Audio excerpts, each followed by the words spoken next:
नमस्कार, आप देख रहे हैं पब्लिक टाइम्स। मैं हेमा। चलिए जानते हैं देवरिया की खास खबर। गौरी बाजार की गुर्री में शनिवार की रात सरिया चोरी को लेकर लोगों ने एक घर में घुसकर 5 लोगों पर फरसा से हमला बोलकर लहूलुहान कर दिया। साथ ही घर में तोड़फोड़ भी की। 2 समुदायों का मामला होने के चलते देर रात एसपी संकल्प शर्मा बड़ी संख्या में पुलिस बल के साथ पहुंचे और घटना की जानकारी दी। 6 लोगों के विरुद्ध हत्या के प्रयास का मुकदमा दर्ज कर पुलिस ने सभी आरोपियों को गिरफ्तार कर लिया है। उधर गाँव में तनाव को देखते हुए पुलिस की तैनाती कर दी गई है। शहर के गोरखपुर रोड स्थित ओवरब्रिज के समीप नाले में कोहरे के चलते शनिवार की रात बोलेरो अनियंत्रित होकर पलट गई, जिससे बोलेरो में सवार 9 लोगों को हल्की चोटें आई। पुलिस ने नाले में गंदे पानी से भीग चुके लोगों को रैन बसेरे पहुंचाया। बिजली विभाग हर दिन अपडेट हो रहा है। मीटर रीडरों की मनमानी पर रोक लगाने के लिए बिजली विभाग ने ग्रामीण क्षेत्र में विद्युत सखी को यह जिम्मेदारी देने का प्रस्ताव रखा है। तरकुलवा क्षेत्र में 5 विद्युत सखियों ने यह कार्य भी शुरू कर दिया है। विद्युत सखी चयन का कार्य तो अधिकांश गांव में हो चुका है, लेकिन इसमें लगभग 300 महिलाएं ही सक्रिय हैं। हर गांव में विद्युत सखी के सक्रिय होने के गांव में समय से बिजली बिल निकल जाएगा। यह बिजली बिल निकालने के साथ ही उसे जमा करने की भी जिम्मेदारी निभाएंगी, तो समय से बिजली बिल भी लोगों का जमा होता रहेगा।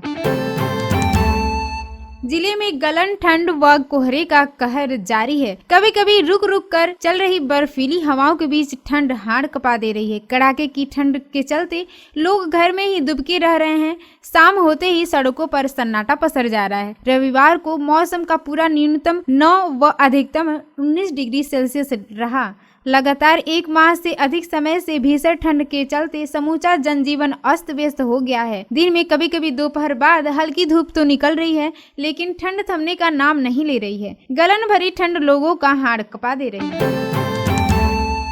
जल निगम ग्रामीण द्वारा जल जीवन मिशन के तहत हर घर नल से जल योजना के तहत जिले में ओवरहेड टैंकों का निर्माण का कार्य तेजी से चल रहा है। यदि सब कुछ ठीक रहा तो मार्च तक लगभग जिले में 100 से अधिक परियोजनाओं के पूर्ण होने की उम्मीद है। जल जीवन मिशन के तहत जिले में चिन्हित फार्मों द्वारा गाँव में ओवरहेड टैंकों का निर्माण किया जा रहा है। मार्च तक जिले में कुल 100 से अधिक पेयजल परियोजनाओं को पूर्ण करने का साक्ष्य है। इसके लिए बराबर कार्यों की सतत निगरानी की जा रही है, जिससे कि समय से कार्य पूर्ण हो सके।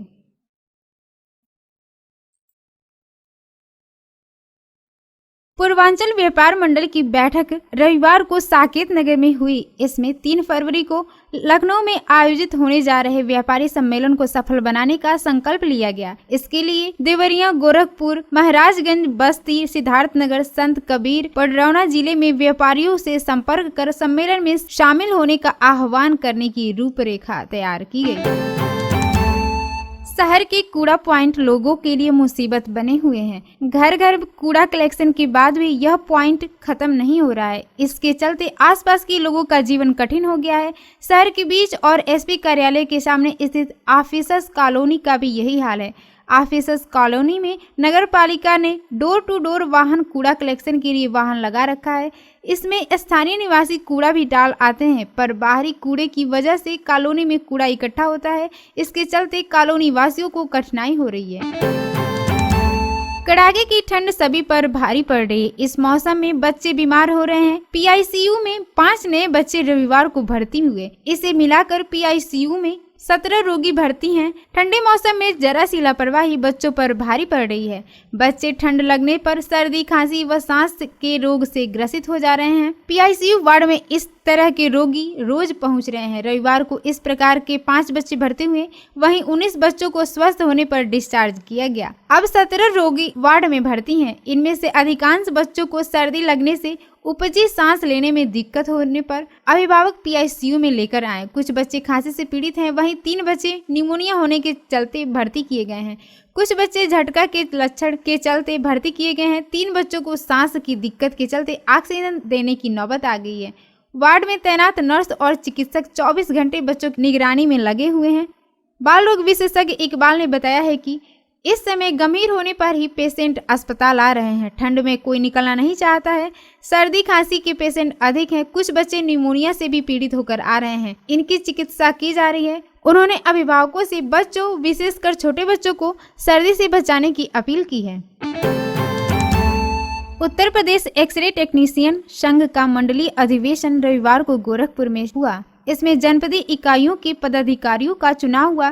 देवरिया के जिला अध्यक्ष पद पर रमेश यादव चुने गए। मंडलीय अधिवेशन चुनाव जिला चिकित्सालय गोरखपुर के रेडियोलॉजी विभाग में हुआ। इसमें एसीएमओ डॉक्टर AK चौधरी, पर्यवेक्षक और CMS डॉक्टर राजेंद्र कुमार ठाकुर मुख्य अतिथि रहे। शहर के रामलीला मैदान विद्युत उपकेंद्र के भुजौली फीडर का आउटगोइंग केबल रविवार के दिन में जल गया, जिससे शहर के कई मोहल्लों की बिजली आपूर्ति ठप हो गई। कोहरे और कड़ाके की ठंड में बिना बिजली का रहना लोगों के लिए परेशानी भरा रहा। बिजली गुल होने से मोबाइल समेत अन्य इलेक्ट्रॉनिक उपकरण भी बंद हो गए। 4 घंटे के बाद कर्मचारियों ने केबल बदलकर आपूर्ति बहाल किया। लार कस्बा के एक वार्ड की महिला उस समय झुलस गई जब वह स्नान करने के बाद आग ताप रही थी। लार कस्बा के घारी वार्ड निवासी शोभा सिंह पत्नी वीरेंद्र सिंह को स्नान करने के बाद आग की तरफ पीट करके आग ताप रही थी कि आग की लपट उनके कपड़े को पकड़ लिया। जब तक आग बुझाया जाता तब तक आग उनका शरीर पकड़ लिया। आनन फानन में उन्हें CSC लार ले जाया गया, जहाँ उनका प्राथमिक उपचार किया गया। डॉक्टरों ने स्थिति गंभीर देखते हुए उन्हें जिला अस्पताल रेफर कर दिया। बैतालपुर में स्वामी विवेकानंद युवा वेलफेयर सोसाइटी बरनई और युवक मंगल दल ने रविवार को नगर पंचायत बैतालपुर के वार्ड 13 बरारी गांधी नगर में मतदाता जागरूकता गोष्ठी का आयोजन किया। इसमें मतदान करने की शपथ दिलाई गई। सभी युवाओं ने मताधिकार का प्रयोग करने की शपथ ली। उन्हें वोट की शक्ति के बारे में वक्ताओं ने बताया। मतदान करके आप बदलाव ला सकते हैं। मतदान कर अपनी सरकार के साथ अधिक नागरिक रूप से जुड़ने का तरीका है। कुकुंदू में ग्राहक सेवा केंद्र चालक को गांव के मनबड़ युवकों ने रविवार को मारपीट कर घायल कर दिया। पीड़ित ग्राहक सेवा केंद्र के संचालक ने पुलिस को प्रार्थना पत्र देकर मनबड़ों पर 46,000 रुपए लूटने का आरोप लगाया है। कुकुंदू थाना क्षेत्र के कमरहिया गांव के रहने वाले गोलू कुमार भारती पुत्र मिथिलेश प्रसाद चौराहे पर CSP चलाता है। रविवार को वह अपनी दुकान के बाहर खड़ा था। इसी बीच पुरानी रंजिश को लेकर गांव के कुछ लोगों ने उसे ललकारते हुए मारने पीटने लगे। गोलू भागकर दुकान में छिपा तो मनबड़ दुकान में घुसकर उसे मार पीट कर घायल कर दिया। इसके साथ ही काउंटर में रखे हुए 46,000 रुपए लूट कर फरार हो गए। पीड़ित ने घटना की तहरीर देकर मारपीट और लूट का आरोप लगाया है। थानेदार दिलीप सिंह ने बताया है कि घटना की तहरीर नहीं मिली है। तहरीर मिलने पर जांच कर कार्रवाई की जाएगी। लार थाना क्षेत्र में पुलिस ने चेकिंग के दौरान एक जीप से 5 पेटी से 240 सीसी शराब के साथ लोगों को गिरफ्तार कर उन्हें जेल भेज दिया। लार पुलिस को मुखबिर ने सूचना दिया कि एक जीप में अवैध शराब को लेकर 2 लोग बिहार जाने की फिराक में हैं।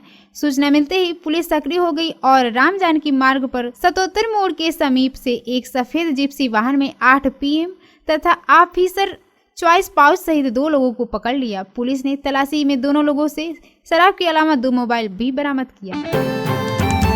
रामपुर कारखाना क्षेत्र के पिपरा मदन गोपाल चौराहे पर रविवार को एक ट्रैक्टर मुख्य नहर में गिर गया। संयोग ठीक रहा कि चालक किसी तरह कूदकर अपनी जान बचा ली। थाना क्षेत्र के पिपरा मदन गोपाल गांव के गोविंद सिंह रविवार को अपना ट्रैक्टर कहीं लेकर जा रहे थे। चौराहे पर मुख्य नहर का पुल पार करते समय ट्रैक्टर पुल से नीचे नहर में गिर गया। ट्रैक्टर पलटने से वहां अफरा तफरी मच गई। लोगों की भीड़ जुट गई। संयोग रहा कि चालक ने ट्रैक्टर से कूदकर किसी तरह अपनी जान बचा ली। स्थानीय लोगों का कहना है कि रेलिंग बनवाए जाने के लिए विभाग से कई बार मांग की गई है, लेकिन नहीं बनी। इसके चलते यहां आए दिन इस तरह के हादसे होते रहते हैं। लोगों के जान माल का खतरा बना हुआ है।